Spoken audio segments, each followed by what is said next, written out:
Mini world में एक नौका झील की सतह पर चल रही है, उसके पीछे वास्तविक दुनिया से तस्करी किए हुए सामान। कुछ सालों बाद वे अंततः नॉर्वे के एक मिनी छोटे गांव पहुंचे।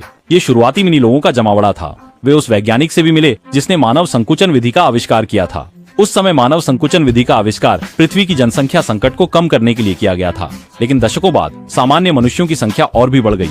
दुनिया का अंत शायद जल्दी ही आने वाला है। मानवता की विरासत को बचाने के लिए उन्होंने एक 80,000 मीटर गहरा भूमिगत संसार तैयार किया। वहाँ उन्होंने पहले से ही सभी आवश्यक पौधों, जानवरों, ऑक्सीजन, सूर्य प्रकाश, भोजन की व्यवस्था कर ली है और टेडी द्वारा तस्करी से लाए गए सामान इसी प्रलय योजना के लिए तैयार किए गए हैं। टेडी ने सुनने के बाद बहुत प्रेरित महसूस किया। उसे लगा कि उसने आधी जिंदगी बेकार कर दी और अब उसे मानवता के लिए कुछ योगदान देने का मौका मिला है। लेकिन कोर्गी को लगता है कि इसकी कोई जरूरत नहीं है। यहाँ तक कि लिसा भी कहती है कि मानवता का अंत कम से कम कुछ 100 अरब साल बाद होगा, तब तक वे यहाँ नहीं होंगे। योगदान करना है तो झोपड़पट्टी के गरीब लोगों के लिए कुछ सार्थक करना बेहतर होगा। अगले दिन महान छोटे लोग आखिरी बार सूर्योदय देखे, फिर अपना सामान लेकर 8,000 मीटर गहरे भूमिगत मिनी दुनिया की ओर चल पड़े और टेडी ने भी अनमने मन से दोस्तों को अलविदा कहा, सामान पकड़कर समूह में शामिल हो गया। लेकिन ज्यादा दूर नहीं बढ़कर रुक गए। आधी जिंदगी की मेहनत के बाद अभी परिवार और व्यवसाय मिला था। फिर से शून्य से एक और दुनिया में शुरुआत करनी होगी।